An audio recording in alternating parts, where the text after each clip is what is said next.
Hormuz நீரிணை ஈரானிய துறைமுகங்களை இன்று முதல் முடக்கப் போவதாக அமெரிக்க ராணுவத்தின் மத்திய கட்டளை பிரிவு அறிவிப்பு. மீண்டும் போர் பதற்றம் தொடங்குவதால் உலகெங்கும் எரிபொருள், உணவுப் பொருட்கள் விலை உயரும் அபாயம்.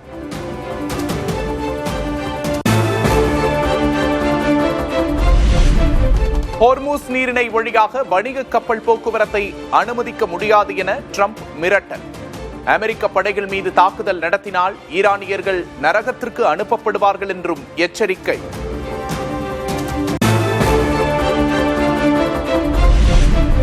தங்கள் நாட்டு துறைமுகங்களை முடக்கும் முடிவால் அமெரிக்க மக்களுக்குத்தான் பாதிப்பு. ஈரான் நாடாளுமன்ற சபாநாயகர் காலிபாப் எக்ஸ் தளத்தில் பதிவு.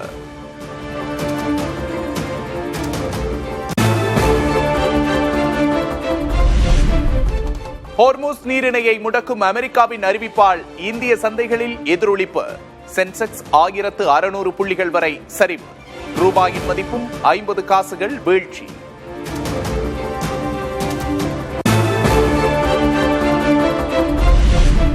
தங்கம் விலை சவரனுக்கு 320 ரூபாய் குறைந்தது. சென்னையில் ஒரு சவரன் 1,12,480 ரூபாய்க்கு விற்பனை.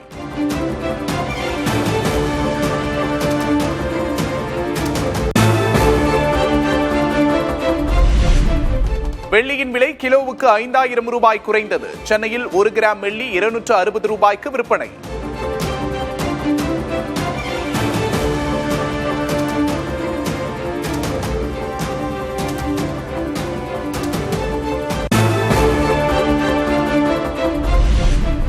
அணுசக்தி கொள்கையை கைவிட்டால்தான் ஈரானோடு போர் நிறுத்தம் என ட்ரம்ப் திட்டவட்டம்.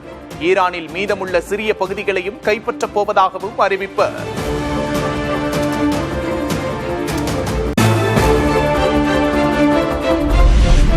ஹோர்முஸ் நீரிணையை அமெரிக்க ராணுவ கப்பல்கள் நெருங்கினால் கடும் நடவடிக்கை.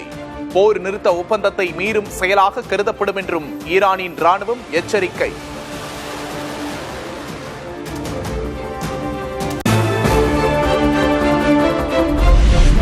ஹோர்முஸ் நீரிணை வழியாக இந்தியா வரும் எரிவாயு கப்பல்களுக்கு சிக்கல். ட்ரம்பின் மிரட்டலால் இந்தியாவில் மீண்டும் எரிவாயு தட்டுப்பாடு ஏற்படும் என அபாயம்.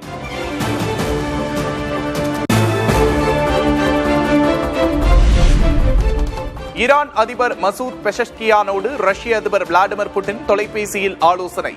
அமெரிக்காவுடனான அமைதி பேச்சுவார்த்தை தோல்வியடைந்த நிலையில் பிராந்திய கள நிலவரம் குறித்து இருவரும் கலந்துரையாடல்.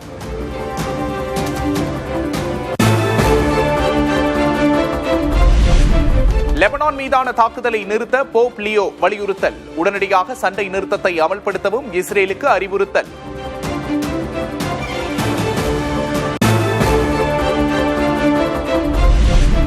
இந்தியாவில் வாக்காளர்களின் ஒட்டுமொத்த எண்ணிக்கை 10.2% சரிவு. 9 மாநிலங்கள் 3 யூனியன் பிரதேசங்களில் நடந்த சிறப்பு தீவிர திருத்தப் பணிகள் முடிவில் தகவல்.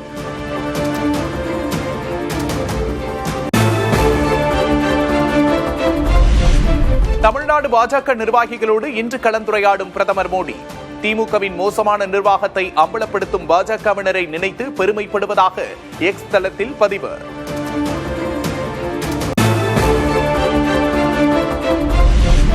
அரசியலமைப்பு சட்டத்தின் மீது மோடி அரசு தாக்குதல் நடத்துவதாக காங்கிரஸ் மூத்த தலைவர் சோனியா காந்தி கடும் தாக்கு. மகளிர் இடஒதுக்கீட்டை அமல்படுத்துவது என்ற பெயரில் தொகுதி மறுவரையறையை திணிப்பதாகவும் குற்றச்சாட்டு.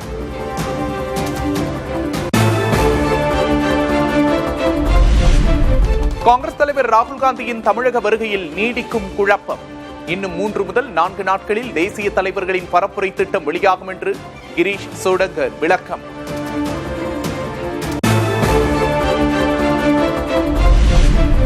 மீனவர்கள் பிரச்சனை குறித்து இலங்கையிடம் பேசச் சொன்னால் மௌன குருவாகி விடுகிறார் விஸ்வகுரு மோடி.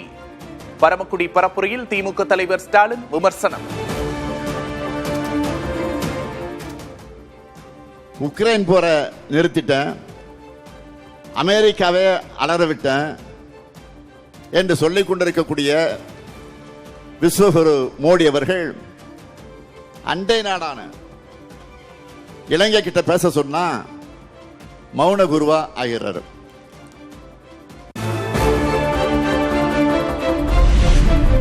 தமிழ் கோட்டையை மதவாத கும்பல் ஆக்கிரமிக்க விடமாட்டோம். IPL தொடரில் டெல்லி அணியை சென்னை வீழ்த்தியதை சுட்டிக்காட்டி பேசிய மு.க. ஸ்டாலின். நேற்று ஐபிஎல் மேட்ச் பார்த்துருப்பீங்கன்னு நினைக்கிறேன். நேற்று நான் காரில் புதுக்கோட்டையில இருந்து திருப்பத்தூர் போகும்போது ஐபேடை வச்சுக்கிட்டு மேட்ச் பார்த்தேன். என்ன ஆச்சு ரிசல்ட் தெரியுமா உங்களுக்கு? டெல்லி தோத்துருச்சா, சென்னை அணி வெற்றி பெற்றுச்சா? அதுதான்.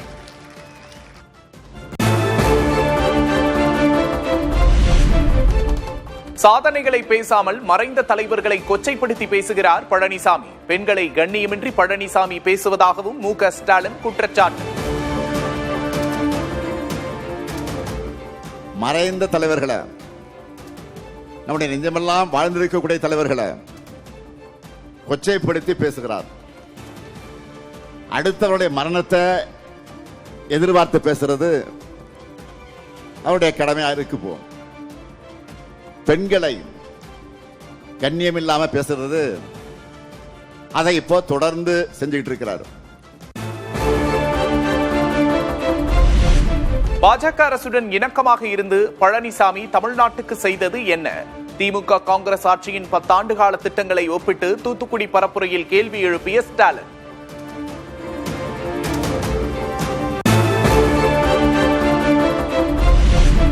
சீர்காழியின் மாப்பிள்ளை ஸ்டாலினாக இருக்கலாம், ஆனால் மயிலாடுதுறை மாவட்டத்தை உருவாக்கியது அதிமுக தான். படையப்பா படத்தின் நகைச்சுவை காட்சியை குறிப்பிட்டு பேசிய பழனிசாமி, ஒரு படத்துல ஒரு டயலாக் வரும், மாப்பிள்ளை அவருதான், சட்டை என்னோடது. மாப்பிள்ளை அவர்தான், சட்டை என்னோடது. அது மாதிரி திரு ஸ்டாலின் அவர்களே, என்ன செஞ்சேன்னு கேட்குறீங்கல்ல, நீங்க உங்க மாமனார் வீட்டுக்கு வந்தீங்கல்ல, தங்குனீங்கல்ல, இந்த மாவட்டத்தை தோற்றுவித்தது அதிமுக அரசாங்கம். அதிமுக தொண்டன் கூட யாருக்கும் அடிமை இல்லை. ஸ்டாலின் விமர்சனத்துக்கு நாகை பரப்புரையில் எடப்பாடி கே. பழனிசாமி பதில். தேர்தல் பரப்புரை ஆரம்பிச்சு தொடர்ந்து என்னை பற்றி தான் விமர்சனம் செய்கிறார். நம்முடைய கட்சி பிஜேபிக்கு அடிமையா? அப்படியா இருக்குது? திரு ஸ்டாலின் அவர்களே, எங்க கட்சி தொண்டன் கூட யாருக்கு அடிமை கிடையாது. தொண்டன் கூட அடிமை கிடையாது.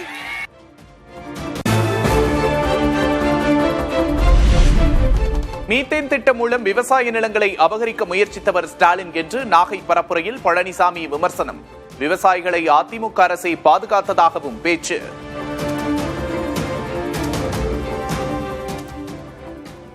இப்போ மீத்தேன் ஈத்தேன் ஒப்பந்தம் யார் போட்டது? ஸ்டாலின் முன்னிலையில் தானே போட்டாங்க. இந்த டெல்டா மாவட்டத்தில் இருக்கின்ற விளைநிலங்கள், பொன் விளைகின்ற பூமி, நெற்களஞ்சியம், உங்களுடைய வாழ்வாதாரத்தை பறிக்கின்ற முயற்சியில் ஈடுபட்ட முதலமைச்சர், இன்றைய முதலமைச்சர் ஸ்டாலின் அவர்கள்.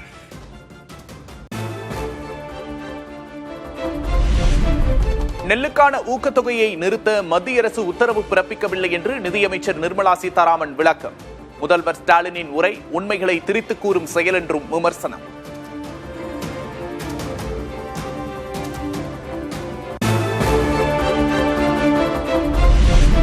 நெல் சாகுபடிக்கான ஊக்கத்தொகையை நிறுத்த வேண்டும் என்று மத்திய நிதியமைச்சக கடிதத்தில் தெளிவாக உள்ளதாக மு.க. ஸ்டாலின் பதில். கடிதத்தை பொதுவெளியில் வெளியிட தயாரா என்று நிர்மலா சீதாராமனுக்கு கேள்வி.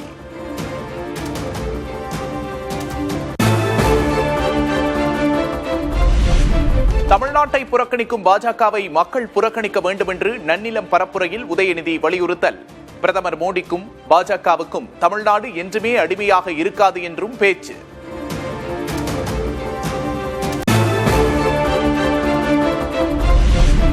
தமிழ்நாட்டில் அவ்வளவு பிரச்சனைகள் இருக்கும்போது ஐபிஎல் பார்ப்பதுதான் முதல்வருக்கு வேலையா? பாஜகவின் முன்னாள் மாநில தலைவர் அண்ணாமலை கேள்வி.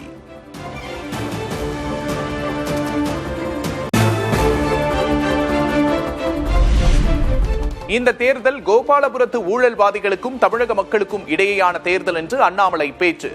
டெல்லிக்கும் தமிழ்நாட்டுக்குமான தேர்தல் என திமுக தலைவர் ஸ்டாலின் கூறுவது தொடர்பான கேள்விக்கு பதில்.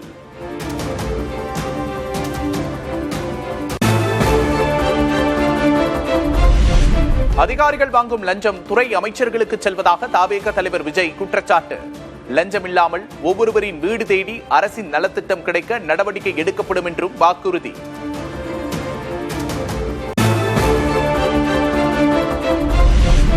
தமிழ்நாட்டில் AI பல்கலைக்கழகம் அமைக்கப்படும், ஏஐக்கென்று தனி அமைச்சகம் உருவாக்கப்படும் என்றும் விஜய் வாக்குறுதி. தமிழ்நாட்டின் முதல் செயற்கை நுண்ணறிவு பல்கலைக்கழகத்தை ஏற்படுத்தி உலகளாவிய தொழில்நுட்ப நிறுவனங்கள், ஆராய்ச்சி ஆய்வகங்கள் மற்றும் புதுமையாளர்களை ஈர்க்கும் வகையில் செயற்கை நுண்ணறிவுக்கான உலகளாவிய மையமான AICTI TVK அரசு உருவாக்கும் முயற்சியில் நமது அரசு ஈடுபடும். மீன்பிடி தடைக்கால நிவாரணம் 20,000 ரூபாயாக உயர்த்தப்படும். மானிய டீசல் ஒதுக்கீடு 3,500 லிட்டராக உயர்த்தப்படும் என்றும் விஜய் வாக்குறுதி. ஆண்டு மீன்பிடி தடைக்காலத்திற்கான மீனவர் பாதுகாப்பு நிதி ரூபாய் 8,000 ரூபாய் 20,000 உயர்த்தப்படும்.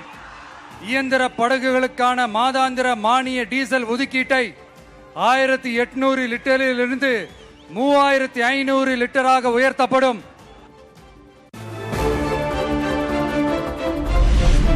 தியாகி நல்லக்கண்ணுவை விட்டுவிட்டு நடிகனை தேடும் கூட்டமே இங்கு அதிகம். போடி பரப்புரையில் உருக்கத்தோடு பேசிய நாம் தமிழர் ஒருங்கிணைப்பாளர் சீமான்.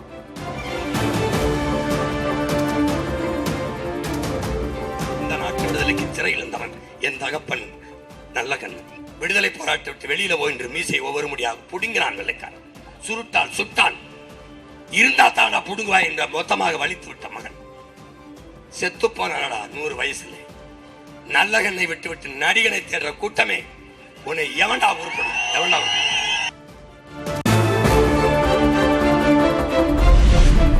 பாஜகவின் ஆலோசனையின் பேரில் தான் விஜய் தனித்து போட்டியிடுவதாக திருமாவளவன் விமர்சனம். சிறுபான்மையினரின் வாக்குகளை பிரிப்பதற்காகவே விஜயை பாஜக பயன்படுத்துவதாகவும் பேச்சு.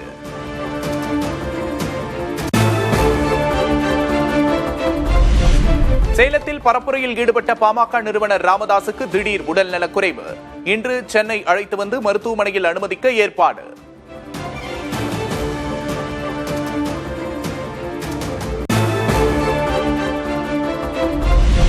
தனது தந்தை ராமதாஸ் மயக்கமடைந்த செய்தியை கேட்டு விருத்தாச்சலம் மேடையில் அன்புமணி ஆவேசம். ஐயாவுக்கு ஏதேனும் நேர்ந்தால் சும்மா விடமாட்டேன் என எச்சரிக்கை.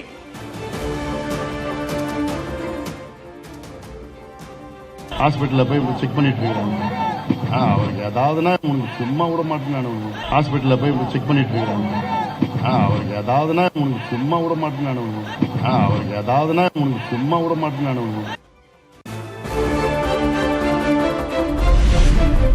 சென்னை பல்லாவரத்தில் IJK வேட்பாளர் வெங்கடேசனை ஆதரித்து பாரிவேந்தர் தீவிர வாக்கு சேகரிப்பு.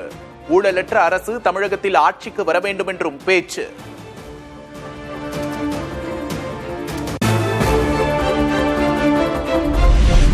வாக்குப்பதிவுக்கு இன்னும் சில நாட்களே உள்ள நிலையில் தமிழகத்தில் அனல் பறக்கும் பரப்புரை. வீதி வீதியாக சென்று வாக்கு சேகரிக்கும் வேட்பாளர்கள்.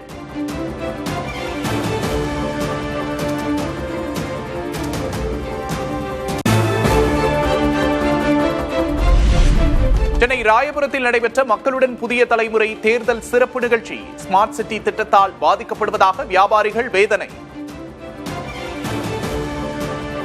என்னோட பெரிய குறை என்னன்னா, MC ரோடுன்றது ஒரு பெரிய தெரு. இந்த தெருக்குள்ள 600 to 700 பேர் வாழ்வாதாரம் நடத்திட்டு இருக்காங்க. இந்த இடத்துக்கு ஸ்மார்ட் சிட்டி திட்டம் அவசியமே அற்றது. இந்த தெருக்கு அழகுபடுத்துறன்ற பேர்ல வியாபாரிகள் எல்லாரையும் கஷ்டப்படுத்திட்டு இருக்காங்க. இந்த ஒரு திட்டத்தை கேன்சல் பண்ணி 700 குடும்பத்தை வாழ வைக்கணும்ன்ற ஒரே கோரிக்கை. போதைப்பொருள் கலாச்சாரம் தலைவிரித்தாடுவதாக ராயபுரம் தொகுதி மக்கள் குற்றச்சாட்டு. குழந்தைகள் சாக்லேட் பெயரை சொல்வது போல போதைப்பொருளின் பெயரை சொல்வதாகவும் ஆதங்கம். குழந்தையிலேருந்து இந்த போதைக்கு குளிப்பு அது ஏதோ விதவிதமாக வந்திருக்கு போதை. அது என்ன போதைன்னு நம்மளுக்கே கிட்டத்தட்ட ஒரு 65 விதமான போதை பொருட்கள் இருக்குன்னு குழந்தைங்களே சொல்கிறாங்க. நாங்கள் ஸ்கூலில் போய் இதை பற்றி பேச போனால் குழந்தைங்க விதவிதமாக ஏதோ சாக்லேட் பேர் சொல்கிற மாதிரி போதை பொருளை வேலூர் மாவட்டம் அணைக்கட்டு பகுதியில் தேர்தல் உதவி மண்டல அலுவலர்கள் 2 பணியிடை நீக்கம். தபால் வாக்கின் போது ஆளும் கட்சிக்கு ஆதரவாக செயல்பட்டதாக அதிமுக புகார் அளித்த நிலையில் நடவடிக்கை.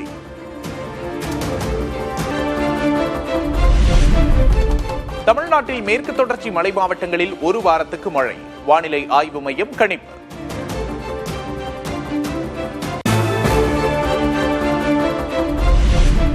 தமிழ்நாட்டில் அதிகபட்ச வெப்பநிலை 2 முதல் 3 டிகிரி செல்சியஸ் வரை உயரக்கூடும். கடலோர தமிழகத்தின் ஓரிரு இடங்களில் அசௌகரியம் ஏற்படலாம் என்று கணிப்பு.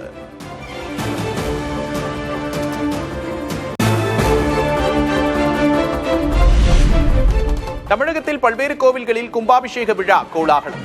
சிறப்பு பூஜைகளில் திரளான பக்தர்கள் கலந்து கொண்டு தரிசனம்.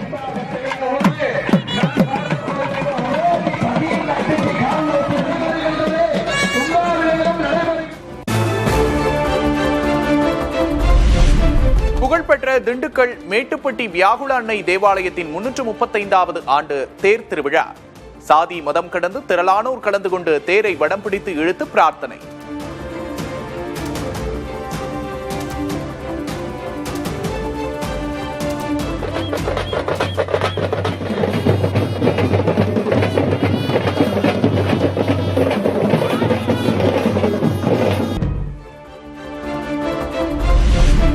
பாலைவனம் நிறைந்த சவுதி அரேபியாவில் கனமழையால் வெள்ளப்பெருக்கு. முன்னெச்சரிக்கை நடவடிக்கையாக கல்வி நிறுவனங்களுக்கு விடுமுறை.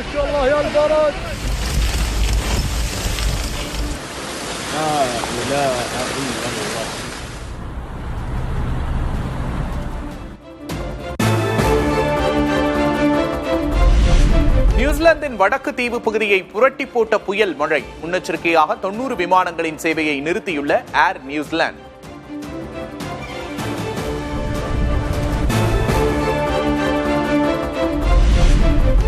நைஜீரியாவில் அந்நாட்டு விமானப்படை தவறுதலாக நடத்திய வான்வழி தாக்குதல். பொதுமக்கள் 100க்கும் மேற்பட்டோர் உயிரிழந்ததாக தகவல்.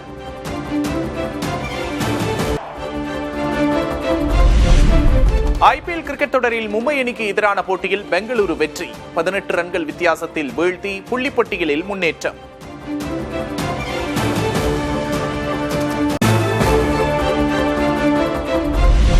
ஐபிஎல் கிரிக்கெட் தொடரில் லக்னோவை வீழ்த்தி 2வது வெற்றியை பதிவு செய்த குஜராத் அணி. ஜாஸ் பட்லர், சுப்மன் கில் அதிரடி ஆட்டத்தால் 7 விக்கெட்டுகள் வித்தியாசத்தில் வெற்றி.